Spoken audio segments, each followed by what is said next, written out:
झालेला आहे। सदावर्ते आणि शिंदेंच्या शिवसेनेच्या कार्यकर्त्यांमध्ये हाणामारी झाल्याचं समजतंय, तेव्हा ही या घडीची एक अतिशय महत्त्वाची आणि मोठी बातमी आणि त्याची काही दृश्य देखील समोर आली।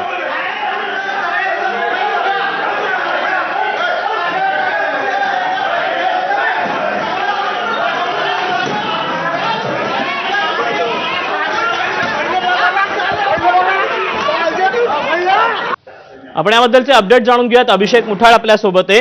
अभिषेक, सदावर्ते आणि शिंदे सेनेच्या गटाच्या सदस्यांमध्ये ही सगळी हाणामारी झाल्याचं समजतंय, काय नेमकं घडलं, कशावरून ही हाणामारी झाली?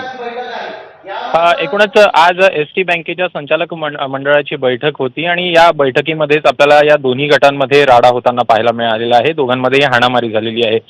सदावर्ते यांचा गट असेल किंवा मग जे एकूणच अडसूळ यांचा शिंदे गट असेल, या दोघांमध्येही आपल्याला ही हाणामारी होताना दिसत आहे। एकूण दोघांमध्येही आधीपासूनच आपल्याला मतभेद हे पाहायला मिळतात। कुठेतरी आरोप हे अनेकदा सदावर्ते यांच्या सदस्यांवर आपल्याला होताना पाहायला मिळालेले आहेत की त्यांच्याकडनं एकूण भ्रष्टाचार होतो आहे आणि त्याच माध्यमातून हे दोन गट जे आहे ते सदावर्तेंपासून काही लोक हे बाजूला झालेली होती आणि ते शिंदे गटासोबत आपल्याला असल्याचं पाहायला मिळालेलं होतं। मात्र एकूणच या घटनेमध्ये जर का सध्याला पाहायचं तर कुठेतरी अपमानास्पद बोलला गेलेला आहे अशा प्रकारचा आरोप हा आपल्याला तिथं होताना पाहायला मिळतोय आणि याच घटनेमधनं ही हाणामारी झालेली आहे। सध्याला नागपाडा पोलीस स्टेशनमध्ये या संदर्भात गुन्हा दाखल करण्याची ही प्रक्रिया सध्याला सुरू असल्याचं कळतं आहे आणि तिथे हे दोन्ही गटातले सदस्य जे आहेत ते पोहोचले।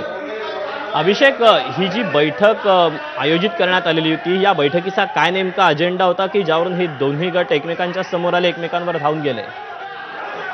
एकूण सध्याला दिवाळीचा हे आहे सण आहे आणि त्यानिमित्तानं एकूणच कर्मचाऱ्यांना कुठेतरी बोनस संदर्भात वाटप करण्यासंदर्भात देखील चर्चा या आपल्याला बैठकीमध्ये होताना पाहायला मिळालेली होती। मात्र याच सगळ्या प्रकारावरनं कुठेतरी हा वाद झाला, त्यामध्ये मतभेद निर्माण झाले आणि या मतभेदामधनं ही हाणामारी जी आहे ती झाल्याचं कळतं आहे आणि या हाणामारीचं रूपांतर आता सध्याला गुन्हा दाखल होण्याच्या प्रक्रियेमध्ये देखील होताना दिसत आहे। अभिषेक, तू ज्याप्रमाणे सांगतोस की याला एक वेगळी पार्श्वभूमी आहे, एक वेगळी राजकीय किनार देखील आहे, ही राजकीय किनार नेमकी काय आहे? या दोघांमधले जे वाद आहेत हे पूर्वीपासूनचे कसे आहेत?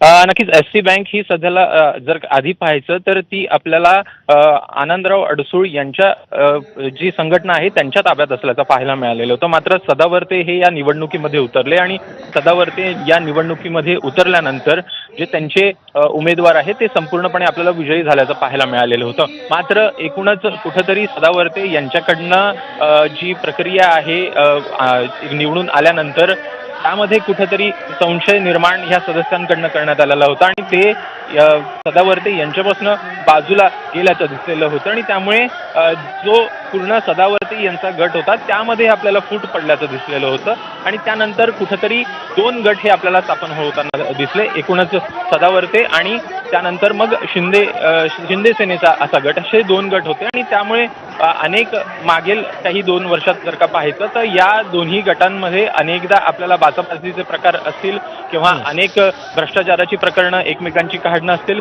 ही दोन्ही आपल्याला समोर येताना पाहायला मिळालेली आहे आणि आता जर पाहायचं तर या संचालक मंडळाच्या बैठकीमध्ये थेटपणे हाणामारी आपल्याला होताना पाहायला मिळाली आणि त्यामुळे एकूणच वाद जो आहे तो विकोपाला जाताना दिसतोय। अभिषेक, या संचालक मंडळाच्या सदस्यांमध्ये हाणामारी झालेली आहे, या सगळ्याची दखल आता कोणी घेतलेली आहे का? तक्रार एकमेकांविरुद्ध काही करण्यात आल्यात का? याबद्दल काही कळू शकलंय? नक्कीच एकूणच जे शिंदे सेनेची सगळी मंडळी आहेत ते आता नागपाडा पोलीस स्टेशनमध्ये पोहोचल्याचं आपल्याला कळतं आणि त्यांच्याकडनं कुठेतरी गुन्हा दाखल करण्याच्या संदर्भात प्रक्रियेला सुरुवात करण्यात आल्याची आपल्याला माहिती मिळते आहे। हा सगळा जो प्रकार झाला या संदर्भात तक्रार करण्यासाठी देखील ही सगळे दोन्ही गटातली लोक पोहोचल्याचं कळतं आहे आणि या संदर्भात सध्याला गुन्हा दाखल करण्याची प्रक्रिया सुरू आहे।